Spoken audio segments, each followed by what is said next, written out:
Hello friends, welcome to Twinkle's Kitchen. இன்னைக்கு வந்து நம்ம ஸ்குவிட் ஃப்ரை எப்படி பண்றதுன்றதை பார்க்கலாம். ஸ்குவிட் ஃப்ரை பண்றதுக்காக ஸ்குவிட் நல்லா வாஷ் பண்ணி உப்பு மஞ்சள் போட்டு வச்சிருக்கேன். 1.5 ஸ்பூன்ஸ் மிளகாய் தூள், 2 ஸ்பூன்ஸ் தனியா தூள், கொஞ்சம் மஞ்சள் தூள், கொஞ்சம் கரம் மசாலா, கொஞ்சம் சீரகத்தூள், கொஞ்சம் பெப்பர் பவுடர், கருவேப்பிலை, கொத்தமல்லி, பொடியாக நறுக்கிய சின்ன வெங்காயம், பச்சை மிளகாய். இந்த இன்கிரீடியன்ஸ் எல்லாம் இந்த ஸ்குவிட் ஃப்ரை பண்றதுக்கு தேவையான பொருட்கள். இப்போ வந்து நம்ம வாஷ் பண்ணி எடுத்து வச்சிருக்கிற இந்த ஸ்குவிட்ல வந்து மிளகாய் தூள், தனியாத்தூள்,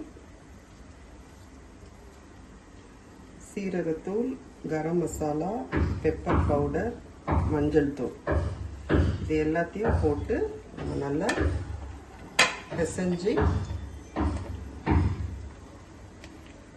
ஒரு 1/2 hour வந்து நம்ம அப்படியே வச்சிடலாம்.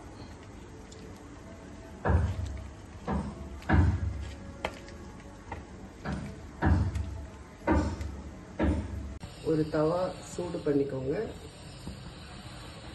ஒரு 1/2 cup ஆயில் ஊற்றிக்கோங்க. ஆயில் நல்லா சூடான உடனே வெங்காயம், பச்சை மிளகாய் அதில் போட்டு நல்லா வதக்கிடுங்க.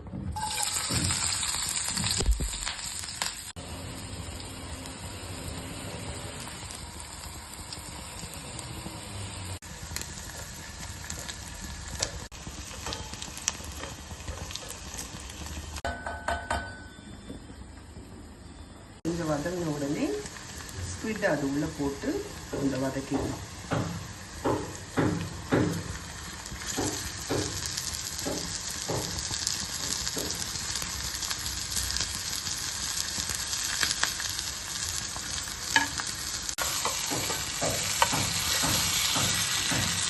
கொஞ்ச நேரம் வதக்கியாச்சு.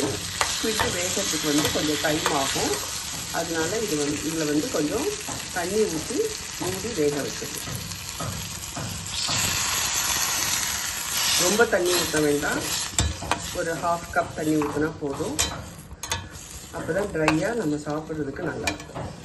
பாருங்கள், ஸ்குவிட்டில் நல்லா மசாலா பிடிச்சிச்சு, நல்லா ஃப்ரை ஆகிடுச்சு.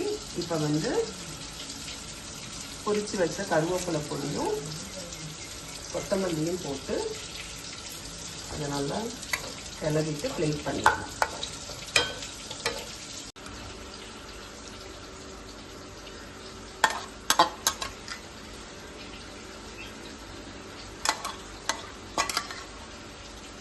சுவையான ஸ்குவிட் ஃப்ரை ரெடி ஆயிடுச்சு. வாங்க சாப்பிடலாம். நீங்களும் உங்கள் வீட்டில் செஞ்சு பாருங்கள், ரொம்ப நல்லாயிருக்கும். தேங்க்யூ.